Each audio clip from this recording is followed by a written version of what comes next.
Listener discretion is advised.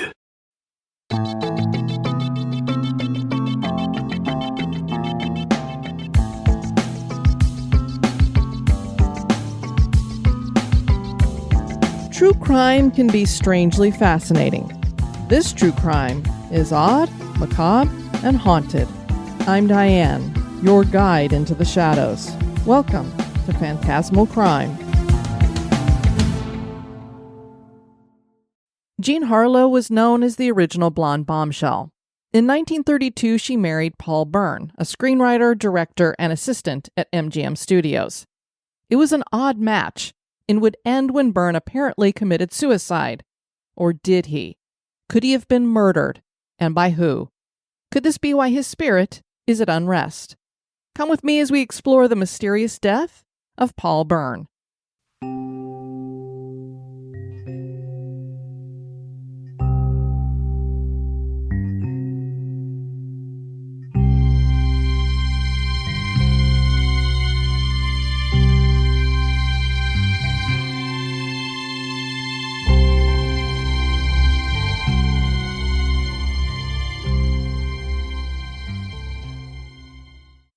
Paul Bern was born as Paul Levy in Germany in 1889.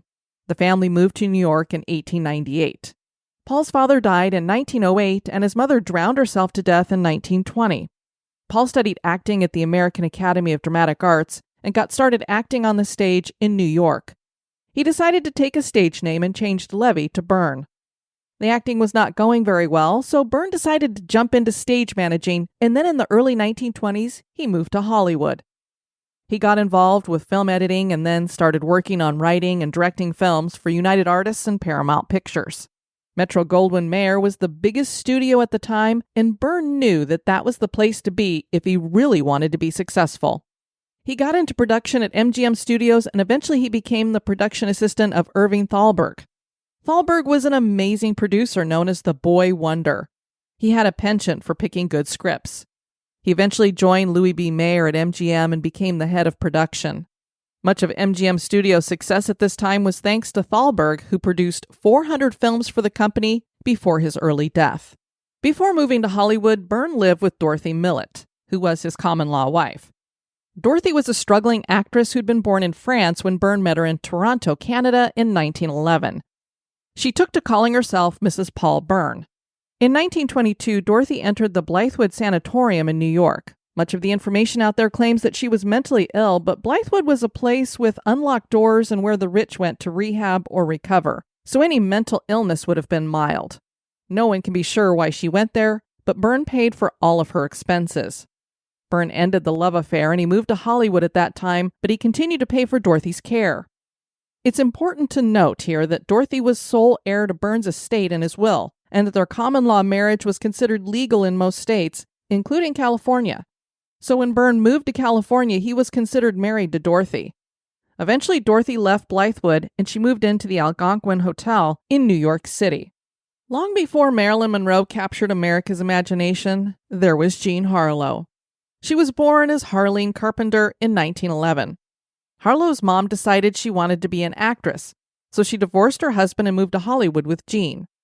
That career never took off, and so she married Marino Bello, and they all moved to Chicago. Harlow was a sickly child suffering from both meningitis and scarlet fever. She left home at 16 to marry 23-year-old Charles McGrew. The two moved to Beverly Hills, and Harlow's mother started pushing Jean to get into acting. Harlow just wanted to stay home and raise kids, but she got her first role, and she was off and running. 2 years after marrying, McGrew and Harlow were divorced. In 1930, Howard Hughes discovered Harlow. Hughes had been working on his epic movie Hell's Angels when the film industry started moving to talking motion pictures, known simply as talkies. If he wanted his prized film to make it in this new climate, he needed it to be a talkie, and this meant he needed a new female star. He chose Harlow, and this burst her onto the scene, and she became the top female sex symbol. She had another hit film after that, and then starred in several pictures with Clark Gable. She was really good, and could do both drama and comedy. She would make 36 pictures before her untimely death at 26 from kidney failure. Her earlier bout with scarlet fever had taken its toll. She's part of this story because Paul Bern became her second husband. The two were not a match for each other. Many wondered what the appeal was because they were such different people. Bern was 22 years older than Harlow and considered highly intellectual.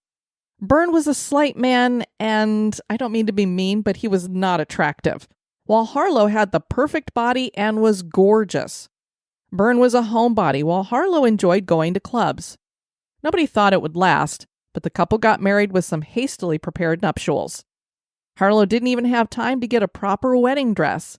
She just bought a white dress off the rack. They married on July 2nd, 1932. 2 months later, Bern would be dead.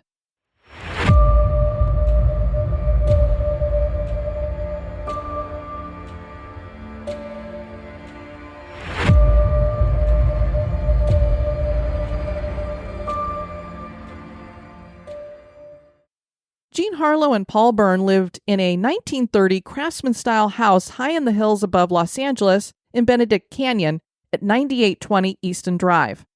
Although their relationship didn't seem to be much of a fairy tale, their home looked like it should be in one with its towering turret and honeycomb glass windows. Paul Bern had 4 of his Hollywood friends' likenesses carved into wood, and they adorned the outside of the house: Douglas Fairbanks Sr., Mary Pickford, Rudolph Valentino, and Barbara Lamar. There is a lot of decorative art on the exterior of the house, and the doors are carved wood. There are several gargoyles on the outside as well. Some have wondered if the house were perhaps cursed, although it definitely doesn't look like it. Look up pictures. This house is cute, gorgeous. It's really, really neat. It's still there today. Bern would visit New York on occasion and visit the woman who was his real legal wife according to California law, Dorothy Millett. Some would argue that he was still in love with Millett. He continued to take care of her financially. Harlow certainly could not be happy with this arrangement, especially since she and Bern seemed to be having some money problems. Bern was going broke. Harlow hated their house and wanted to sell it, while Bern refused. I don't know why she hated it. I like it, but to each their own. 4 months before the Bern-Harlow marriage, Millett wrote Bern to tell him she was moving to San Francisco, and he told her he would put her up at the Plaza Hotel. Since he was broke and owed people all over town, we're not sure how he planned to do that, but again, Harlow was probably not happy with the arrangement. On Sunday, September 4th, 1932, Bern sent Harlow off to spend the day with her mother, and he told her that he would join her later after he got finished reading a script. He never showed, and Harlow assumed he fell asleep reading the script. The next morning, Bern's butler found his naked body in the bedroom. He had a gunshot to the head, and the .38 caliber gun that had done the deed was lying next to him. The butler called MGM Studios before the police. That's how it was done back then. You needed the fixer to come. During the studio system, it was customary for studios to clean up messes, and this was gonna be a mess for Harlow, who was a top-tier star. There are stories that she called Howard Hughes on Sunday night and asked him for help. Louis B. Mayer showed up at the house and found a suicide note that supposedly Bern had written. It read, "Dearest dear, unfortunately this is the only way to make good the frightful wrong I have done you and wipe out my abject humility. I love you, Paul." A postscript had been added at the bottom of the note that said, "You understand that last night was only a comedy. Whatever he was talking about, we will never know." The cops didn't show up until 2 p.m. Mayer had taken the suicide note, but gave it to the police when the studio's publicity chief told him that would be the right thing to do. You think? It's, evidence? Harlow was apparently hysterical and could not handle being questioned by the police. She did eventually talk to them, but never appeared as a witness at the inquest. As to why Bern would kill himself, no one had an answer. He had not talked of killing himself, and there was a little complication in that Bern was not alone on the evening of his death. Things got even more complicated when Dorothy Millett died on September 6th. She had apparently boarded the Sacramento River steamer and jumped to her death over the ship. Fishermen found her body 2 weeks later. Evidence has made this apparent suicide a murder mystery. Bern's gardener claimed that his employer never talked of suicide and that he didn't think the handwriting on the suicide note was his employer's.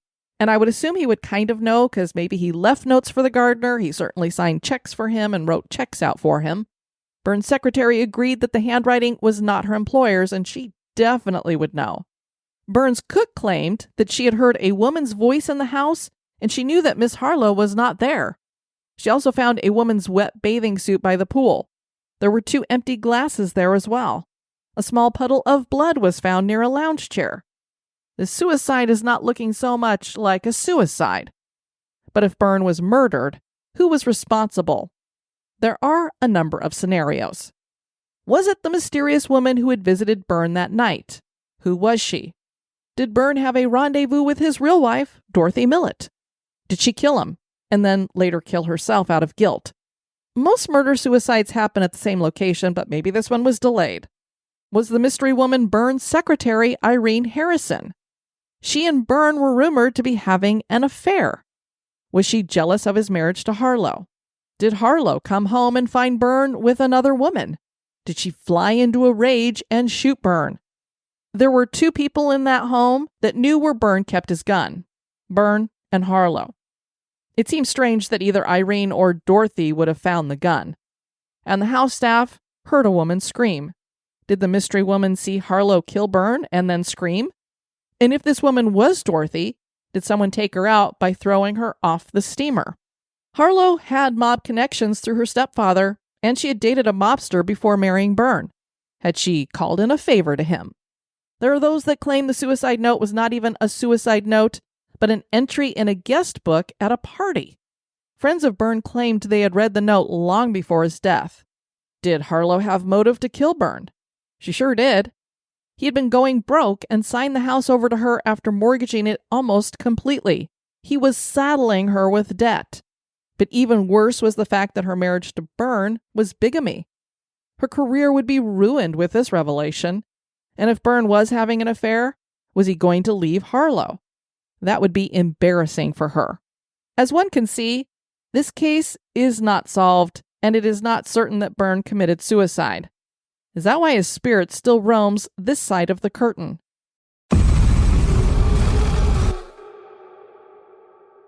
Jay Sebring, who was one of the Manson family's murder victims, moved into the Harlow Bern house in 1963. Jay thought the house might be cursed, not only because Bern had died there, but 2 people had drowned in the pool as well. He was good friends with Sharon Tate, and he invited her to stay the night at his house one night when he was away. She slept in Jay's room and she left all the lights on because she had a very uncomfortable feeling. She jumped at every creak the house made. Then suddenly, a little man came into the bedroom. She knew he was Paul Bern. He ignored her and started wandering about the room looking for something. Tate jumped out of bed and grabbed her robe as she fled out of the room. As she bounded down the stairs, she stopped in shock because she saw a figure hanging at the base of the stairs. The figure's throat had been cut. Then it disappeared.